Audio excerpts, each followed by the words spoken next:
हिंदू धर्म में पूर्णिमा का व्रत सबसे ज़्यादा महत्वपूर्ण स्थान रखता है, क्योंकि हर वर्ष 12 पूर्णिमा होती है। और इस पूर्णिमा में जो कार्तिक पूर्णिमा है, जिसको हम त्रिपुरी पूर्णिमा या गंगा स्नान के नाम से भी जानते हैं, ऐसी मान्यता है कि इस पूर्णिमा या फिर गंगा स्नान के नाम से जो जाना जाता है, ये दिन कृतिका में शिव शंकर के दर्शन करने से 7 जन्म तक व्यक्ति ज्ञानी और धर्मान रहता है। और इस बार की पूर्णिमा भी कृतिका नक्षत्र में ही है। तो इस दिन चंद्र जब आकाश में उदित हो रहा हो, उस समय शिवा, संभूति, संतति, प्रीति, अनसुया, क्षमा, इन 6 कृतिकाओं का पूजन करने से शिव जी प्रसन्न होते हैं। तो जो कार्तिक पूर्णिमा है, क्योंकि हिंदू धर्म में सबसे ज़्यादा पवित्र महीना कार्तिक का ही महीना है, तो इस पूर्णिमा के दिन विशेष प्रयोग किए जाते हैं। वैसे तो स्नान दान की शुरुआत देव उठनी एकादशी से ही हो जाती है। 5 दिनों का ये महापर्व है और कार्तिक पूर्णिमा से तमाम शुभ मांगलिक कार्य भी शुरू हो जाएंगे। पुराणों में वर्णन आता है कि इसी दिन भगवान शिव ने त्रिपुरासुर नामक राक्षस का वध किया था और उस वध की खुशी में देवताओं ने इसी दिन दीपावली मनाई थी, जिसे हम देव दीपावली कहते हैं। तो कार्तिक पूर्णिमा पर दीपदान की भी परंपरा है। कार्तिक पूर्णिमा के दिन पवित्र नदियों में स्नान करने से पुण्य तो मिलता है, साथ ही इस दिन बहुत ही शुभ माना जाता है, क्योंकि जब त्रिपुरासुर ने देवताओं को पराजित कर उनके राज छीन लिए थे, तो भगवान शिव ने इस दिन उनका वध कर वापस राज पा लिया था। और मृत्यु के बाद देवताओं में उल्लास था त्रिपुरासुर का, इसलिए देव दीपावली कहा गया। तो देवताओं ने स्वर्ग में दिए जलाए थे इस दिन। तो आप भी नदी किनारे गंगा घाट पर दिया जरूर जलाएं। आइए जानते हैं कुछ छोटा सा एक प्रयोग जो जीवन की मुश्किलों से आपको बाहर निकालेगा। देखिए, सबसे पहले तो तुलसी जी की जब आप पूजा करेंगे, क्योंकि इस दिन देव दीपावली है, तो तुलसी जी की भी विशेष पूजा होगी। 1 लोटा जल में थोड़ा सा दूध, 2-4 बूंद, और इसमें इस दूध वाले लोटे में आपको थोड़ी सी मिश्री, अक्षत, चावल के दाने और पुष्प डालकर फूलों की पंखुड़ी, 1 चुटकी हल्दी जाकर तुलसी जी में अर्पित कर दें। अगर कुछ ना हो तो कम से कम जल में हल्दी डालकर ही अर्पित करें। तुलसी को हिंदू धर्म में बहुत ही पवित्र पौधा माना जाता है और हिंदू मान्यताओं के अनुसार हर घर में तुलसी का पौधा होना आपके जीवन में शुभता को बढ़ाता है और इसीलिए हर घर में ये पौधा भी होता है। अब पूर्णिमा तिथि है तो विशेष प्रयोग किए जाएंगे। तुलसी की पूजा भी विशेष तरीके से की जाएगी, क्योंकि जहाँ भगवान विष्णु की पूजा की जाती है वहाँ पर तुलसी की पूजा जरूर होती है। इसीलिए तुलसी की जो पूजा है आप कैसे करेंगे, देखिए, 1 लोटा जल, अगर आपके घर में बेलपत्र है तो ले लीजिए, नहीं है तो कोई बात नहीं। 1 लोटा जल, उसमें 1-2 बूंद कच्चा दूध, अगर आपके पास है तो, नहीं है तो कोई दिक्कत नहीं। अब इसमें एक छोटा सा टुकड़ा मिश्री का या फिर गुड़ का डाल दें और 1 चुटकी हल्दी डाल दें, 1 चुटकी अक्षत डाल दें। अब इसको तुलसी के पेड़ के पास जाइए, ओम नमो भगवते वासुदेवाय बोलते हुए उसमें अर्पित कर दें। आपके भाग्य को चमकाएगा, आपके जीवन के सारे दुखों को समाप्त करेगा। अब तुलसी मंगल ग्रह के साथ जुड़ा है। तुलसी में आग का तत्व होता है, फायर तत्व, और तुलसी आपके जीवन में स्थिरता भी लाता है, मन को शांति देता है, खुशियाँ देता है, प्यार देता है, धन देता है।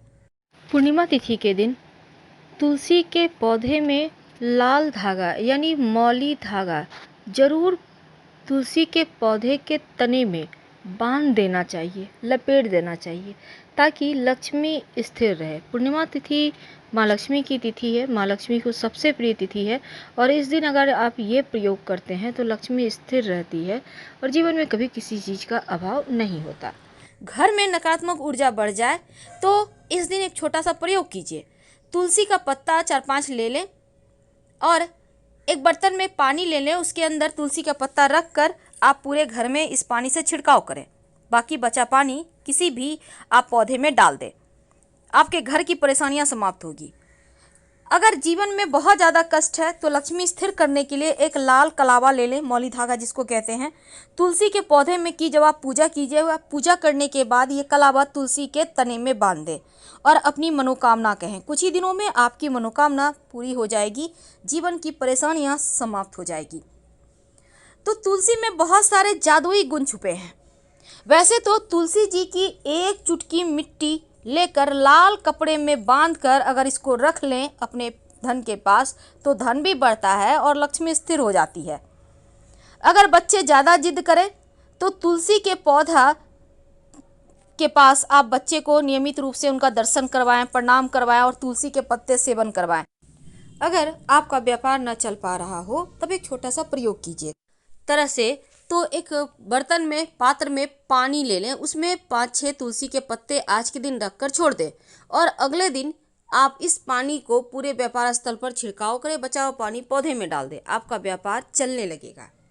क्योंकि यह टोटका है, अब ये टोटका करने के समय चुप रहिएगा, सिर्फ भगवान का स्मरण करें तो उत्तम रहेगा। इस दिन तुलसी की मिट्टी का भी प्रयोग किया जाता है। तुलसी की मिट्टी से तिलक जरूर लगाएं। चारों दिशाओं में जय जयकार होगी, आपकी विजय होगी। तो अर्पित करें, लाल कपड़े के ऊपर रखकर फिर थोड़ा सा कुमकुम अक्षत से पूजा करें और माँ लक्ष्मी से धन आने की प्रार्थना करें। फिर माँ लक्ष्मी का कोई भी मंत्र जैसे ओम श्रीं श्रीय नमः का भी जप कर सकते हैं और फिर इसको बांधकर अपने धन के स्थान पे रख लें। ये आपके जीवन में धन की वृद्धि करेगा। वैसे जो आपने श्री हरि के चरणों में सिक्का रखा है, उसमें से एक सिक्का उठाकर लाल कपड़े में बांधकर धन के स्थान पर अपने गले में या पर्स में रख ले तो धन की कमी कभी नहीं होगी। और इस सिक्के को संभाल के रखिएगा। जब विशेष तिथि आए तो सिक्के को बीच बीच में रिचार्ज करें। आप कोई भी उपाय करते हैं, प्रयोग करते हैं, तो उसको रिचार्ज करने का दिन है। तो इसलिए क्योंकि कोई भी काम करके आप छोड़ देते हैं तो धीरे धीरे उसका जो पॉजिटिव ऊर्जा है वो कम हो जाता है। इसलिए अगर पहले से आपने पूजा करके रखा है सिक्का, तो उसको निकाल कर फिर से भगवान के सामने रखें, धूप दीप दिखाकर पूजा पाठ करें, मंत्र जप करें और फिर बांध कर रख दें। चूँकि माघी पूर्णिमा के दिन धन प्राप्ति के उपाय किए जाते हैं, इसलिए इस दिन अगर आप केसर मिला हुआ खीर बनाकर माँ लक्ष्मी को भोग लगाते हैं, प्रसाद के रूप में सबको ग्रहण करते हैं, तो जीवन में धन की परेशानी कभी आपको परेशान नहीं करती। आप अगर केसर, चूँकि महंगा है, हर कोई नहीं इसको ले सकता, तो कोई बात नहीं, आप हल्दी का तिलक श्रीहरि के माथे पर लगाएं और उसी जो आपके उंगली में लगा रह गया है अपने माथे पर लगा लें। इससे भी उनका आशीर्वाद आपको मिलेगा, क्योंकि भगवान भाव के भूखे हैं। अब पूर्णिमा तिथि के दिन चूंकि ये सिक्का का प्रयोग बहुत मायने रखता है, तो आप जरूर करें। और दीपक कम से कम 5 जगह पर जलाने का विधान है। कहाँ जलाएंगे? पहला, आप अपने घर के मंदिर में जलाएं जहाँ पूजा करते हैं। ये दिया घी का हो तो सर्वोत्तम होगा। इस दीपक में लाल धागे की बाती होगी और इसमें एक लौंग होगा। दूसरा दीपक तुलसी के नीचे जलाएं, वो सिर्फ घी का दिया होगा लाल धागे की बाती के साथ। इसमें आपको कुछ नहीं डालना है, लेकिन दीपक में आसन जरूर दें। तीसरा दीपक आपके घर के मुख्य दरवाजे के बाहर जलेगा और चौथा दीपक पास के देवालय में जलेगा। पांचवा दीपक आपके घर के छत पर जलेगा, जो पितर देवों को रास्ते में रोशनी देगा और उनका आशीर्वाद आपके मार्ग में आने वाले बाधाओं को समाप्त करेगा। ये दीपक छत के ऊपर सरसों के तेल का दिया होगा, इसमें रुई की बाती होगी। संभव हो तो 2-4 दाने काले तिल डाल सकते हैं या फिर वैसे भी रहे तो भी चलेगा। रात में सोने के पहले अपने तकिए के नीचे 1 रुपये का सिक्का जरूर रख के सोइएगा और अगले दिन इस सिक्के को किसी पास के मंदिर में जाकर रखाइएगा या किसी पेड़ के नीचे रख दीजिएगा, फेंकिएगा मत, क्योंकि लक्ष्मी का अपमान नहीं करना चाहिए। 2 हल्दी की गांठ लाल कपड़े पे रखकर माँ लक्ष्मी को जरूर अर्पित करें और फिर इसको धन के स्थान पे रख दें, धन की कमी नहीं होगा। तो ये हल्दी का प्रयोग आपको जरूर करना है। और अक्षत जो चावल है उसको 1 चुटकी ले लें, इसको हल्दी से कलर करके दीपक में डालकर आप लाल धागे की बाती बनाकर घी डालकर फिर दीपक जलाएं तो जीवन की मुश्किलों से बाहर निकल। शाम के वक्त तुलसी के पौधे के नीचे एक घी का दीपक जरूर जलाइएगा और इसमें संभव हो तो 1 लौंग डाल दें। इससे घर में सुख शांति समृद्धि बनी रहेगी, जीवन में खुशियां आती रहेगी। चूँकि देव दीपावली है तो अपने घर के मुख्य दरवाजे के चौखट पर एक दीपक जरूर जलाइएगा। 1 दीपक पास के किसी भी भगवान के मंदिर में जला दें और 1 दीपक पवित्र नदी सरोवर के किनारे जला दें, क्योंकि इस दिन गंगा जी में देव दीपावली, गंगा तट पर सभी देवता पधारते हैं देव दीपावली मनाने के लिए। तो आप भी ऐसा करें, किसी भी पवित्र नदी सरोवर के पास एक दिया जला दें। अगर कहीं कोई सुनसान स्थान है तो वहाँ भी दीपक जला दें और पीपल के नीचे भी। 5 जगह पर मुख्य तौर पर दिया जलाने का विधान है। अपने घर में भी धूप दीप दिखाइए, लेकिन जब आप धूप दीप दिखाएंगे तो दिया में एक लौंग डालकर ही दिखाइएगा। फिलहाल आपसे विदा लेंगे। हर हर महादेव।